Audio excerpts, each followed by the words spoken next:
So hello everyone. सो वार्क energy power का एक वन शॉट रिविजन देखते हैं यहाँ पर। पहले क्या है वार्क क्या है? वार्क क्या है? Integration of D W. Integration D W मतलब छोटा वार्क डन का इंटीग्रेशन करते हैं, जो कि फॉर्मूला है F dot D S. Integration of F dot D S. अगर ये एफ कॉन्स्टेंट हुआ मतलब फोर्स कॉन्स्टेंट हुआ, किसी पार्टिकल में मान लो कॉन्स्टेंट फोर्स अप्लाई हो रहा है, मान लो 10 Newton force constant force apply हो रहा है, तो फोर्स बाहर आ जाएगा, फोर्स बाहर आ जाएगा और ये एफ डॉट एस क्या था ना, एफ एस कोस थीटा आ जाएगा। F dot S F S cos theta आ जाएगा। और कांस्टेंट फोर्स हुआ तो इसका फॉर्मूला क्या आ जाएगा, W equal to F S cos theta. यहाँ पर एस क्या है? एस जो है डिस्प्लेसमेंट। एस क्या है? डिस्प्लेसमेंट। फोर्स है, एस क्या है? डिस्प्लेसमेंट। और ये कोस थीटा क्या है? मान लो डिस्प्लेसमेंट ऐसा आ रहा है, डिस्प्लेसमेंट डायरेक्शन ऐसा है डीएस वेक्टर, और फोर्स लग रहा है इस डायरेक्शन पे, फोर्स लग रहा है इस डायरेक्शन पे। एंगल मान लो थीटा है, एंगल थीटा बिटवीन किसके बीच में? फोर्स एंड डिस्प्लेसमेंट के बीच में। तो कॉस क्या आ जाएगा? Angle between force vector and displacement vector. S क्या है? डिस्प्लेसमेंट। सो वार्क is reference frame dependent. So reference frame में वार्क डिपेंड करता है। मतलब इसका क्या है?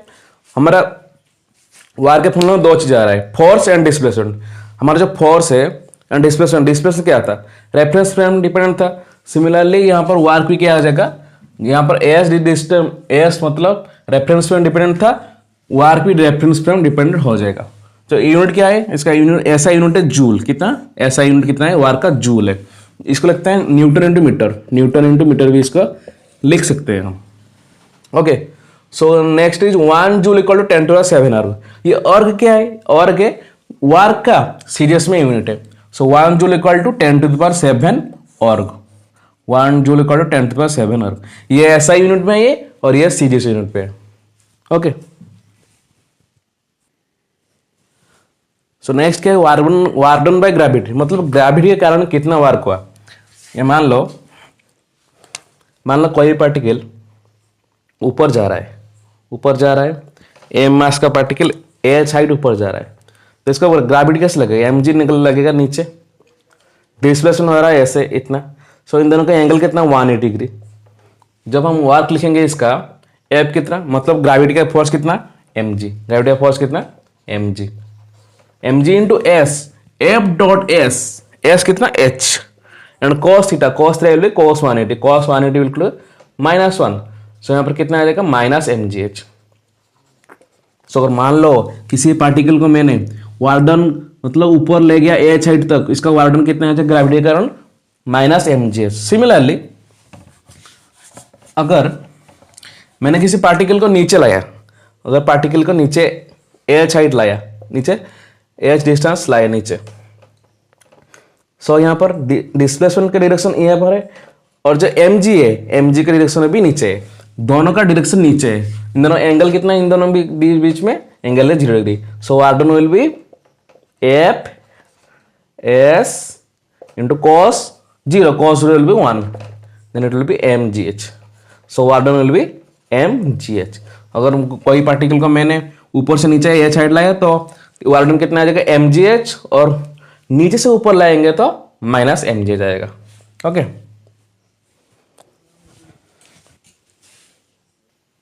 सिमिलरली वार्डन बाय टेंशन भी है, वार्डन बाय टेंशन फोर्स भी है।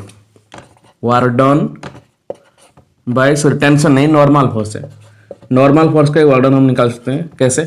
नॉर्मल भी एक फोर्स है, और अगर नॉर्मल फोर्स के कारण कोई भी पार्टिकुलर डिस्प्लेसमेंट हुआ तो क्या हो जाएगा? इसका वार्डन निकल सकता है। मान लो कोई पार्टिकल हॉरिजॉन्टल पे ऐसे है, एम है, ये पड़ा हुआ है, और इसने डिस्प्लेस इस एक्स डायरेक्शन पे डिस्प्लेस किया, एक्स इसने डिस्प्लेस किया एक्स डायरेक्शन पे, तो यहाँ पर पहुंच गया। मान लो इसके ऊपर नॉर्मल कहाँ लग रहा है? नॉर्मल लग रहा है ऊपर। नॉर्मल का वैल्यू कितना? ये पार्टिकल ऊपर के नीचे नहीं जा रहा है, तो जितना फोर्स ऊपर लगेगा इतना ही फोर्स बैलेंस करके नीचे लग गया। नीचे कौन सा फोर्स लग रहा है? M G. सो नॉर्मल का यहाँ पर कितना आ जाएगा? N equal to M G. N equal to M G आ जाएगा। सो नॉर्मल फोर्स इस तरफ, डिस्प्लेसमेंट इस तरफ, इन दोनों के एंगल बीच में एंगल कितना? Theta equal to 90 degree. तो theta 90 degree. So work done by normal force कितना हो जाएगा? एफ फोर्स कितना? M G dot S, S कितना? डिस्प्लेसमेंट कितना हुआ? एक्स हुआ।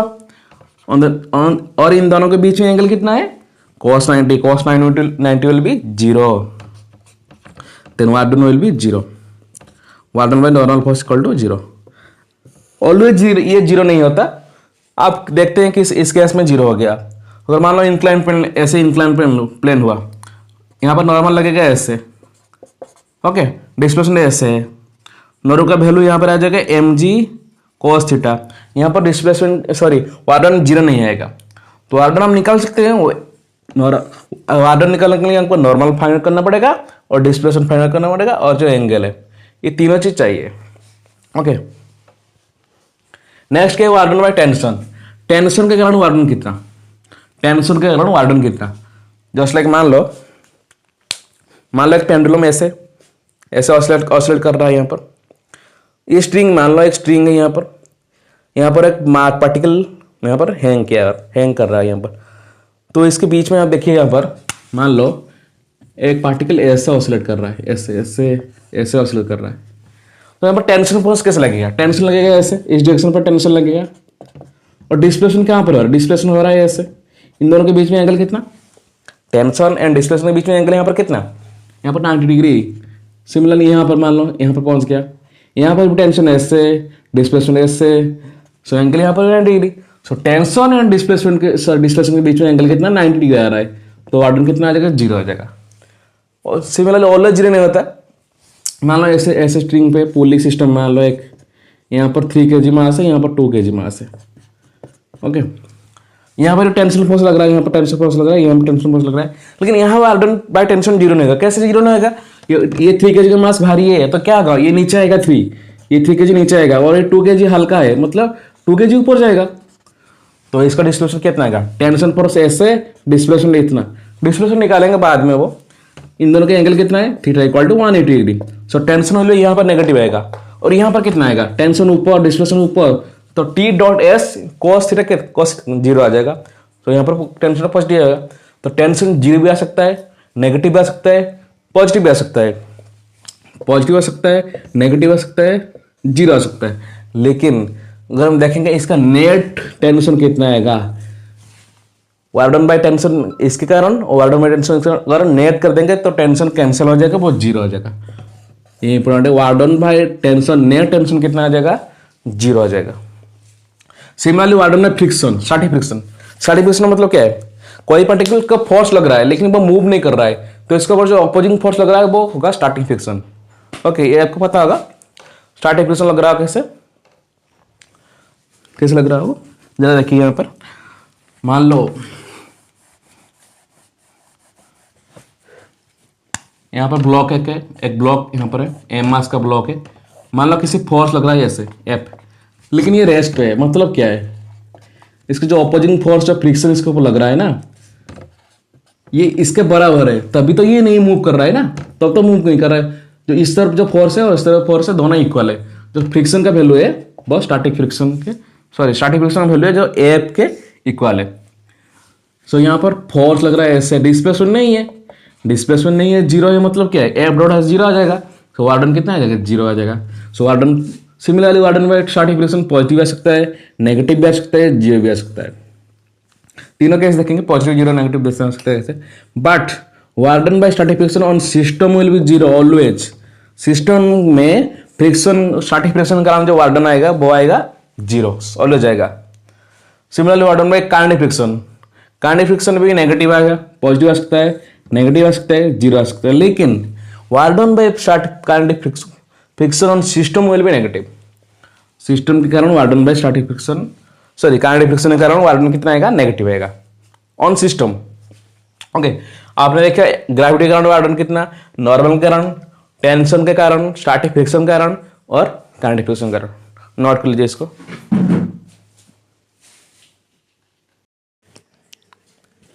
सो नेक्स्ट देखिए warden bye spring force. Spring force के कारण कितना वार्डन हो रहा है, स्प्रिंग फोर्स के कारण जो वार्डन हो रहा है -kx². यहाँ पर ये माइनस क्यों आ रहा है, देख लो. यहाँ पर देखो जरा, मान लो एक स्प्रिंग ऐसे है, इसको मान लो ऐसे, मैंने एक फोर्स यहाँ पर लगा के इसको एक्सटेंड किया. यहाँ पर एक्सटेंशन आ रहा है, मान लो यहाँ पर एक्स इसने एक्सटेंड किया. यहाँ पर फोर्स लग रहा है ऐसे, हाँ कि नहीं। सो स्प्रिंग फोर्स कहाँ लगेगा, स्प्रिंग चाहेगा यहाँ पर, स्प्रिंग क्या चाहेगा, अपने आपको नेचुरल पोजिशन पे यहाँ पर लाने की ट्राई करेगा। सो स्प्रिंग फोर्स लगेगा ऑलवेज डिस्प्लेसमेंट के नेगेटिव में। सो स्प्रिंग फोर्स आएगा ऐसे, डिस्प्लेसमेंट हो रहा है ऐसे, तो इन दोनों के बीच में एंगल है 180 degree. So the total work done कितना है, माइनस के एक्स कराया जाएगा। अगर मान लो x equal to zero, X equal to zero मतलब कोई भी कॉम्प्रेशन एक्सटेंशन नहीं है, यहां से लेके x इक्वल टू एक्सटेंशन मैंने x कर दिया, तो वार्डन कितना आएगा, warden spring force minus K x square. Similarly x compression आएगा माइनस के एक्स स्क्वायर। अगर मान लो x ऑलरेडी कॉम्प्रेस्ड है, x मान लो ऑलरेडी कॉम्प्रेस्ड है और एक्सटेंड है, इन दोनों से x मान लो ऑलरेडी कॉम्प्रेस्ड है, मान लो यहां पर ऑलरेडी कॉम्प्रेस्ड x है, ये ऑलरेडी कॉम्प्रेस है, यहां पर ये नेचुरल पोजीशन पे यहां था, तो कॉम्प्रेस है मतलब क्या है, ऐसे लग रहा है, स्प्रिंग फोर्स लगेगा यहां पर, स्प्रिंग फोर्स लगेगा ऐसे। सो अगर मान लो कॉम्प्रेशन था और एक्सटेंशन था, इससे नेचुरल पोजीशन से आ रहा है, तो वार्डन कितना आ जाएगा, हाफ के एक्स स्क्वायर, यहाँ पर पॉजिटिव में आएगा, कितना आएगा, हाफ के एक्स स्क्वायर। सो वार्डन में स्प्रिंग फोर्स क्या आ जाएगा, पॉजिटिव हो सकता है, नेगेटिव हो सकता है और जीरो भी हो सकता है। जीरो कब होगा, अगर मान लो डिस्प्लेसमेंट नहीं हुआ, डिस्प्लेसमेंट नहीं हुआ तो जीरो आ गया। सिमिलरली वार्डन फॉर्मूला क्या है, इनिशियल पोटेंशियल एनर्जी, मतलब इनिशियल पोटेंशियल कितना था इसके पास और फाइनल कितना पोटेंशियल एनर्जी है, इन दोनों के सब्सट्रैक्ट अगर कर देंगे, सब्सट्रैक्ट करेंगे तो वार्डन बाय स्प्रिंग फोर्स हम निकाल सकते हैं। नेक्स्ट क्या है, एनर्जी। एनर्जी क्या है, एनर्जी दो तरह की है, एक है kinetic energy and potential energy. और भी तरह एनर्जी है, हम हमारे सिलेबस में दो ही तरह का काइनेटिक एनर्जी और पोटेंशियल एनर्जी है। सो काइनेटिक एनर्जी क्या है, energy by virtue of motion, मतलब कोई पार्टिकुलर मोशन के कारण जो एनर्जी आ रहा है ना, वो काइनेटिक एनर्जी। कोई पार्टिकल रेस्ट पे है तो इसका काइनेटिक एनर्जी जीरो है, कोई पार्टिकल अगर भी वेलोसिटी से आ रहा है तो इसके पास काइनेटिक एनर्जी ज्यादा है, किससे, जो रेस्ट में था, इससे। So kinetic energy will be property of body of energy by virtue of its motion, motion के कारण कितना एनर्जी आ रहा है। So kinetic energy formula equal to half into M into V square. यहाँ पर एम क्या है, mass of particle, and V equal to speed of particle, किस वेलोसिटी से बहुत जा रहा है, equal to P square by 2m। P क्या है यहाँ पर, मोमेंटम, पी क्या है यहाँ पर, मोमेंटम, पी है मोमेंटम, मतलब mass into velocity, mass into velocity, M V square आ जाएगा, एम इंच आ जाएगा, P square equal to 2m। ये भी फॉर्मूला इसका काइनेटिक एनर्जी हो सकता है। और पी यहाँ पर पी कितना आ जाएगा, सो रिलेशन आ जाएगा पी इक्वल टू, यहाँ पर 2m ऊपर जाएगा, 2m into K, so P will be root over 2m into K. और जो काइनेटिक एनर्जी है ना, वो रेफरेंस फ्रेम और ऑब्जर्व डिपेंड, मतलब रेफरेंस काइनेटिक एनर्जी में क्या है, ओनली वेलोसिटी है एंड मास है, मास तो ऑब्जर्व डिपेंड नहीं है, तो वेलोसिटी हमको पता है ऑब्जर्व डिपेंडेंट है, तो अगर वेलोसिटी ऑब्जर्व डिपेंडेंट हुआ तो हमारा काइनेटिक एनर्जी भी ऑब्जर्वर डिपेंडेंट हो जाएगा और फ्रेम रेफरेंस डिपेंडेंट हो जाएगा। नेक्स्ट हमारा बहुत इंपॉर्टेंट लॉ क्या है, work energy and theorem.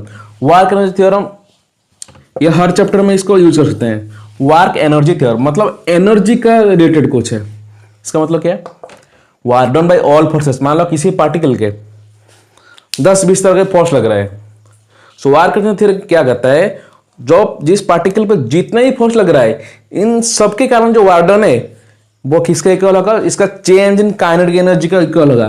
Change in kinetic energy कितना, final kinetic energy minus initial kinetic energy.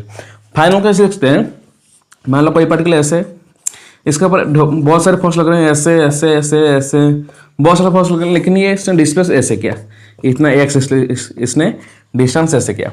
इसके पास पहले वेलोसिटी था v इनिशियल, यहाँ पर फाइनल वेलोसिटी कितना, v final. So change kinetic energy will be final कितना, हाफ एम v फाइनल का square minus half M v initial का square. इसको ला सकते हैं हम इस तरीके से इसको लगा सकते हैं। ये फॉर्मूला बहुत इंपॉर्टेंट है, work done by all forces equal to change in kinetic energy, इसको नहीं भूलना है। Work done by all forces equal to change in kinetic energy मतलब किसी पार्टिकल में सारे फोर्सेस का जो वर्क डन है वो किसका इक्वल होगा, इस पार्टिकल का काइनेटिक एनर्जी का जो चेंज होगा इसका इक्वल होगा। ओके, सो नेक्स्ट क्या है, नेक्स्ट है पावर। नेक्स्ट क्या है, पावर है। पावर में दो तरह के पावर होते हैं, एवरेज पावर होता है, इंस्टेंटेनियस पावर होता है। एवरेज पावर कितना, एवरेज मतलब ज्यादा टाइम के इंटरवल में जो पावर आता है वो एवरेज पावर। मतलब टी मान लो 10 मिनट के अंदर कितना पावर इसने डिलीवर किया, मतलब वो आएगा एवरेज। तो मान लो इंस्टेंट मतलब इस इंस्टेंट पे मैं बोल रहा हूँ, इस इंस्टेंट पे कितना पावर है, तो वो होगा instantaneous power. Okay, P average equal to del W by del T, मतलब कितना वार्क में चेंज आ रहा है बाय कितना टाइम। सिमिलर इंस्टेंट मतलब छोटा से छोटा small change in W and small change in T. So D W को हम किस लिखते हैं, डी डब्ल्यू हमको पता है क्या, work equal to force into displacement, ऐसे लिखते हैं हम। W equal to F dot T S. So F dot D S, यहाँ पर D S by D T क्या हो जाएगा, D S by D T मतलब चेंज इन डिस्प्लेसमेंट, तो change in displacement will be velocity. So यहाँ पर F dot भी हो जाएगा, ये डॉट डॉट अगर हटाएंगे तो एफ बी कॉस थीटा, ये अगर ये भी एक फॉर्मूला है इंस्टेंटेनियस पावर का, फॉर्मूला कितना, एफ भी कॉस थीटा। ओके, और जो ये H P 1 H P engine में आपको पता होगा हॉर्स एच पी लिखा होता है, कितना हॉर्स पावर है वो, 1 एच पी इक्वल टू 746 वाट। वाट क्या है, ये पावर का ऐसा यूनिट है वाट, 746 वाट। और यहाँ पर देखिए P equal to D W by D T. So अब डी डब्ल्यू कितना हो जाएगा, P into D T. So W कितना हो जाएगा, integration of D W equal to integration of P into D T. Okay, so जो P into D T जो area है ना, एरिया इंटू कर्व, मान लो पी एक्स इस एक्सिस में, पी एक्स इस एक्सिस में, एक्स एक्सिस वाई एक्स में, और टाइम एक्स एक्सिस में। यहाँ पर मान लो ग्राफ ऐसे है, तो इन दोनों का जो ग्राफ होगा ना, ये जो एरिया है ये क्या होगा, ये वार्क डन देगा। इन दोनों का एरिया कितना क्या देगा, वार्क डन देगा। नेक्स्ट क्या है, कंजर्वेटिव फोर्स। कंजर्वेटिव फोर्स क्या है, कंजर्वेटिव फोर्स है ये इस तरीके से फोर्स होते हैं जिनका जो पाथ के ऊपर डिपेंड नहीं करते। हमको जिन फोर्सेस का पाथ के ऊपर डिपेंड नहीं करते, मतलब पाथ इंडिपेंडेंट है, पाथ इंडिपेंडेंट है। मतलब मान लो किसी फोर्स के कारण कोई पार्टिकल ऐसे जा रहा है, ऐसे जा रहा है, ऐसे ऐसे, यहां से लेके यहां स्टार्ट किया, यहां पर एंड किया, वो ऐसे जा रहा है, ऐसे जा रहा है, ऐसे जा रहा है, वो पाथ पे डिपेंड नहीं कर रहा है। मतलब लेकिन इसका initial point and final point fix है। तो पाथ अगर इंडिपेंडेंट हुआ, इनिशियल पॉइंट फिक्स हुआ, तो इसको क्या बोलेंगे, conservative force. Work done by in close loop is zero. Similarly मान लो क्लोज लूप, मान लो ऐसे क्लोज लूप है, एक क्लोज लूप है, मतलब यहां स्टार्ट किया, ऐसे गया, ऐसे गया, ऐसे गया, यहां पर पहुंच गया, फाइनल यहां पर पहुंच गया। मतलब इसका क्या, मतलब इसका क्या है, यहां पर इनिशियल पॉइंट भी यही है, फाइनल पॉइंट भी यही है, मतलब इनिशियल फाइनल दोनों इक्वल है। तो इसका वार्डन कितना आ जाएगा, कंजर्वेटिव फोर्स का 0 आ जाएगा। और work done by against conservative force, मान लो किसी कंजर्वेटिव फोर्स के अगेंस्ट मैंने वार्क किया, तो वार्क वेस्ट नहीं होगा। ये क्या होगा, वार्क जो वार्क है वो स्टोर हो जाएगा इन form of potential energy. Potential energy आगे देखेंगे, यहाँ पर पी क्या है, पोटेंशियल एनर्जी। सिमिलरली इसका एग्जांपल कितना है, कंजर्वेटिव फोर्स का एग्जांपल कांस्टेंट फोर्स है, कंजर्वेटिव फोर्स है, ग्रेविटेशनल फोर्स है, कंजर्वेटिव फोर्स है, इलेक्ट्रोस्टैटिक फोर्स है, कंजर्वेटिव फोर्स है, magnetic force, spring force and central force, ये सारे क्या है, कंजर्वेटिव फोर्स है, जिनके कारण जिनके अगेंस्ट मान लो वार्क मैंने किया, मान लो ग्रेविटी अगेंस्ट मैंने वार्क किया, ग्रेविटी इसके ऊपर लग रहा है कैसे, ऐसे लग रहा है, मान लो इसको उठाया ऐसे, ऐसे ऊपर उठाया, मतलब ग्रेविटी लग रहा है ऐसे, मैं फोर्स दे रहा हूं इसके ऊपर ऐसे, मैं ग्रेविटी के अगेंस्ट वार्क कर रहा हूं, तो इसका जो एनर्जी होगा क्या होगा, स्टोर होगा इन फॉर्म ऑफ पोटेंशियल एनर्जी। कैसे, मान लो यहां पर था, यहां पर मैंने मेरे हाथ को देखो, यहां पर मेरे हाथ को देखो, यहां पर था, मैंने वार्डन में अगेंस्ट ग्रेविटी किया, ऐसे ऐसे ऊपर ले गया। जब इसके ऊपर जो एनर्जी था ना, यहां से अगर नीचे गिराऊंगा ऐसे, यहां से नीचे अगर गिराऊं, यहां से मान लो नीचे गिराऊं, तो मेरे हाथ को ज्यादा पेन नहीं होगा। लेकिन इसको अगर अगेंस्ट वार्डन अगेंस्ट ग्रेविटी वार करके मैं ऊपर ले जाऊं, अगर यहां से गिरा हूं, तो मेरे को हाथ में ज्यादा पेन होगा। ओके, सो यहाँ नोट कर लीजिए इसको। सो नेक्स्ट क्या है, non conservative force. Non conservative force क्या है, जो warden bye non conservative force है ना, वो पाथ डिपेंडेंट है। मतलब इस जो नॉन कंजर्वेटिव फोर्सेस है ना, वो पाथ पे डिपेंड करता है। मान लो कोई पार्टिकल ऐसे जा रहा है, इसका वार्डन एक होगा, कोई पार्टिकल ऐसे जा रहा है, इन दोनों को वार्क अलग अलग होंगे, मतलब पाथ पे डिपेंड करता है। इसका वार्डन एक होगा, इसका वार्डन अलग होगा। ओके, समझ पा रहे होगे। और work done bye non conservative force close loop भी जीरो नहीं होगा। लेकिन कंजर्वेटिव फोर्स में क्या था, जीरो होता था, लेकिन इसमें जीरो नहीं होगा। क्यों, मान लो क्लोज लूप में ऐसे जा रहा है, ऐसे एक जा रहा है, और मान लो ऐसे आ रहा है एक, इन दोनों का पाथ अलग अलग है ना, ये एक पाथ है और एक पाथ है, पाथ अलग अलग हो जाएंगे तो वर्क डन भी अलग हो जाएंगे। तो इसका एग्जांपल क्या है, kinetic friction, air resistance, viscous force, ये सारे क्या है, नॉन कंजर्वेटिव फोर्सेस है। और कंजर्वेटिव फोर्स में क्या कहते हैं, कंजर्वेटिव फोर्स में जो फोर्सेस थे ना, अगर मैंने इसका इन कंजर्वेटिव फोर्स के अगेंस्ट में मैंने किसी वर्क किया तो ये स्टोर होते हैं किसमें, पोटेंशियल एनर्जी के, मैंने पोटेंशियल एनर्जी की फॉर्म में ये स्टोर होते थे। लेकिन इसमें ये स्टोर नहीं होंगे। अगर काइनेटिक फ्रिक्शन लग रहा है किसी पार्टिकल में, जो वर्क होगा अगर, तो ये एनर्जी रिलीज हो जाए। कैसे, मान लो ऐसे ऐसे जा रहा है, ऐसे जा रहा है यहाँ पर, ऐसे मैंने ये रब करके ऐसे जा रहा है, मतलब फ्रिक्शन हो रहा है, काइनेटिक फ्रिक्शन वर्क डाउन हो रहा है, लेकिन जो वर्क डाउन है ना वो स्टोर नहीं हो रहा है। क्योंकि ये जो स्टोर आपने एनर्जी दिया, वर्क डाउन बाय फ्रिक्शन के कारण जो एनर्जी था वो रिलीज हो गया इन फॉर्म ऑफ साउंड। यहाँ पर साउंड के कारण, हीट के कारण, इन सब के कारण एनर्जी रिलीज हो सकते हैं, स्टोर नहीं होते। पोटेंशियल एनर्जी क्या है, पोटेंशियल एनर्जी है energy by value of orientation, configuration of position. कोई से पार्टिकल का ओरिएंटेशन चेंज हुआ तो पोटेंशियल एनर्जी इसका बढ़ेगा, क्या घटेगा, हो सकता है। तो पोटेंशियल एनर्जी कब आता है, कोई पार्टिकल अगर इसका पोजीशन चेंज करेगा, ओरिएंटेशन चेंज करेगा, ये सब अगर चेंज करेंगे तो इसका पोटेंशियल एनर्जी आ सकता है। तो change in potential equal to work done by conservative force. हमने देखा था जब है ना वर्क डन कंजर्वेटिव फोर्स के अगेंस्ट वर्क किया था तो ये स्टोर कहाँ पे होता था, पोटेंशियल एनर्जी के स्टोर फॉर्म में। Del equal to del work done by conservative forces. Okay, gravitational potential energy क्या है, ग्रेविटेशनल पोटेंशियल एनर्जी मतलब ग्रेविटी के अगेंस्ट में, ग्रेविटी कंजर्वेटिव फोर्स है, ग्रेविटी के अगेंस्ट में हमने जो वार किया था इसको बोलते हैं ग्रेविटेशनल पोटेंशियल एनर्जी। अगर मान लो ग्रेविटी के अगेंस्ट मैंने ऊपर ले गया, इसे ऐसे लग रहा है, ग्रेविटी लग रहा है नीचे, ग्रेविटी लग रहा है नीचे, ग्रेविटी एक कंजर्वेटिव फोर्स है, तो इसके अगेंस्ट मैंने वार किया तो वार क्या होगा, स्टोर होगा, store in form of potential energy, जिसका होता है UF equal to mgh। Similarly spring भी एक कंजर्वेटिव फोर्सेस है, अगर स्प्रिंग कंजर्वेटिव फोर्स हुआ तो इसका जो पोटेंशियल एनर्जी आएगा वो हाफ kx आएगा। Okay, so relation between conservative force and potential energy, conservative force and potential energy के बीच में जो रिलेशन है वो क्या होगा, मान लो F एक्सिस में जा रहा है, F 3 एक्सिस में, X एक्सिस में, Y एक्सिस में, Z एक्सिस में। सो F एक्सिस में equal to minus dw by du by dx, जहां पर x एंड z कांस्टेंट है।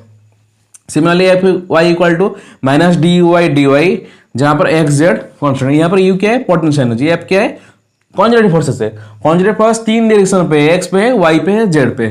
Similarly F z equal to minus du by dz, यहाँ पर x एंड z कांस्टेंट है। यहाँ पर F c equal to del of minus of del operator into u, del operator u, ये क्या है, del operator. Next क्या है, टोटल मैकेनिकल एनर्जी कंजर्वेशन। पहले हमको पता है टोटल एनर्जी कितना आता है, 2 तरह का था। टोटल मैकेनिकल एनर्जी कितना था, 2 तरह के थे, काइनेटिक एनर्जी और पोटेंशियल एनर्जी। अगर मान लो टोटल मैकेनिकल एनर्जी क्या है, काइनेटिक एनर्जी और पोटेंशियल एनर्जी। अगर मान लो work done by conservative force, sorry work done by non conservative force 0 हो गया, work done by non conservative force 0 हो गया। एंड वर्क डन बाय कोई भी एक्सटर्नल फोर्स को वर्क डन नहीं हुआ है, मतलब work done by external force, यहाँ पर वर्क डन बाय, मान लो work done by external force and work done by non conservative force, ये दोनों अगर 0 होंगे तो हमारे जो कंजर्वेशन मैकेनिज्म जो लगा सकते हैं हम, तो कितना आ जाएगा वो, initial potential kinetic energy plus initial potential energy equal to final kinetic energy and final potential energy. इसको ऐसे भी लिख सकते हैं, equal to loss in kinetic energy equal to gain in potential energy. Similarly loss in potential energy equal to gain in energy. एक loss हो रहा है, एक का गेन हो रहा है, एक का गेन हो रहा है, दूसरा का लॉस हो रहा है। ओके, वाइस वर्सा है मानो। नेक्स्ट एक टर्म में, नेक्स्ट एक टॉपिक है, आर्टिकल क्या है, इक्विलिब्रियम। क्या है इक्विलिब्रियम, इक्विलिब्रियम क्या है, इक्विलिब्रियम